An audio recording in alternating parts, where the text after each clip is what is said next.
Rain fell hard that night, the kind that soaked through coats and settled into your bones. Streetlights blurred into golden halos, and the city felt quieter, heavier, like it was holding its breath. Malik Johnson pulled his hoodie tighter as he walked home from the late shift. His sneakers splashed through shallow puddles, socks already damp, shoulders aching from 10 hours on his feet. The diner job paid just enough to keep the lights on, barely enough to quiet the constant hum of worry in his chest. That's when he saw the old man. He was standing at the corner of Maple and 3rd, hunched over, gripping a cane that looked one bad step away from snapping. Rain drenched his thin coat, plastered silver hair to his forehead. Cars passed without slowing. No one stopped. Malik hesitated. He'd learned young to mind his business, to move quietly, to avoid misunderstandings, especially at night, especially in the rain. But something about the old man's shaking hands pulled him forward. "You all right, sir?" Malik asked, raising his voice over the rain. The man looked up, startled. His eyes were pale blue, clouded but sharp. I'm trying to get home," he said. "But my legs aren't cooperating tonight." Malik glanced down the street. "Where are you headed?" "Just 3 blocks, the man said, then sighed. "Might as well be 3 miles. Malik didn't think about it long. He stepped closer. "Lean on me." The old man hesitated, eyes flicking to Malik's hoodie, his skin, the late hour. Years of fear sat between them. Then another wave of rain hit, and the man nodded. "Name's Walter," he said quietly. "Malik." They moved slowly, step by step. Malik matched his pace. Even when his phone buzzed another missed call from his sister reminding him rent was due. "Thank you," Walter said after a moment. "Most people pretend they don't see me anymore." Malik smiled faintly. "I know the feeling." When they reached a modest brick building, Walter fumbled with his keys, hands trembling. Malik waited, shielding him from the rain. "You live alone?" Malik asked. "My wife passed 5 years ago," Walter said. "House has been quiet ever since." Malik nodded. "I'm sorry." Walter finally got the door open and turned to Malik. "You didn't have to help me." "I know," Malik said. Walter studied him, really looked at him, as if committing his face to memory. "The world could use more young men like you," Malik shrugged. "Just doing what I hope someone would do for me." He turned to leave, rain swallowing him again. "Wait," Walter called. Malik turned back. Walter reached into his pocket, pulled out a business card slightly worn, edgy as frayed. "If you ever need anything, call me."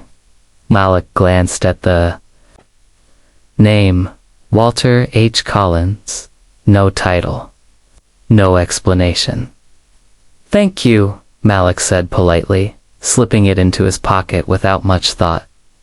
By morning, the rain was gone. So was Malik's job. He stood in the manager's office, hands clenched at his sides, staring at the floor while his supervisor avoided his eyes. "We're making cuts," she said stiffly. "And, well, you've had a few late arrivals." "Because I work 2 jobs?" Malik said quietly. "I've never missed a shift." She sighed. Decisions already made. Malik walked out numb. By noon he was sitting on a bus bench. Card from the old man heavy in his pocket. He hadn't planned on using it. Didn't even know why he still had it. Then his phone buzzed. His sister, again, Malik. She said, panic sharp in her voice. They're talking about layoffs at my job too. I don't know what we're gonna do. Malik closed his eyes. Against his pride, against his instincts, he pulled out the card and dialed.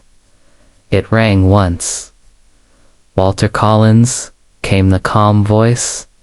Malik swallowed. Sir, this is Malik. From last night. A pause, then warmth. I was hoping you'd call. An hour later, Malik sat in a glass-walled office overlooking the city, hands folded tightly in his lap. Walter sat across from him, not frail now, but composed, sharp, wearing a tailored jacket like armor. You're probably wondering why I asked you here, Walter said. Malik nodded. Honestly, yes. Walter smiled slightly. I own half. The properties on Maple Street, including the diner you worked at. Malik's chest tightened. I didn't know, Malik said quickly. I know, Walter replied. That's why it matters. Walter leaned back.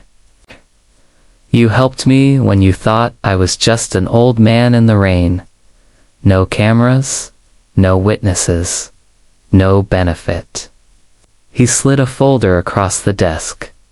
Inside was an offer, not charity. A position in property management training, provided benefits, stability.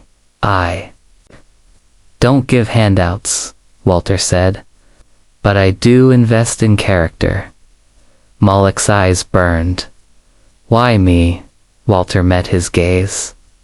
Because kindness without expectation is rare. And because this city keeps underestimating men like you. Malik took a shaky breath. Thank you. Walter raised a finger. On one condition. Malik stiffened. When you're in a position to help someone, Walter said, you do. Malik nodded. Always. Weeks passed. Malik learned fast. He worked hard.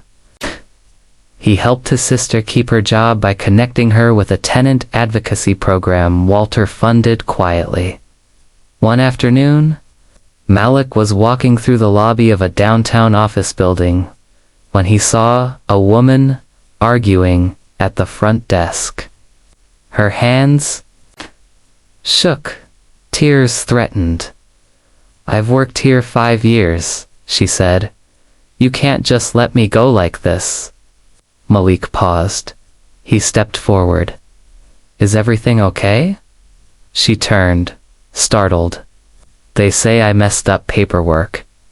They're firing me? Malik glanced at the desk.